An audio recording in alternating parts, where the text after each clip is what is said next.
सुन्दर अनुहारले मानिसको ध्यान खिच्न सक्छ, तर बोली र व्यवहारले तपाईँ आफ्नो पहिचान बनाउँछ।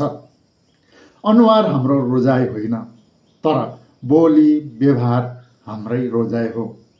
मिठो बोली र सम्मानपूर्ण व्यवहारले जो कोहीको मन जित्न सक्छ।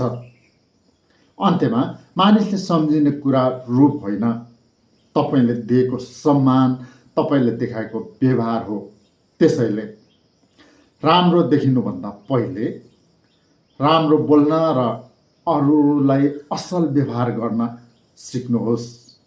याद राख्नुहोस्, मानिसहरूले तपाईँको अनुहार बिर्सन सक्छ, तर तपाईँले दिएको अनुभूति कहिले पनि बिर्सन सक्दैन।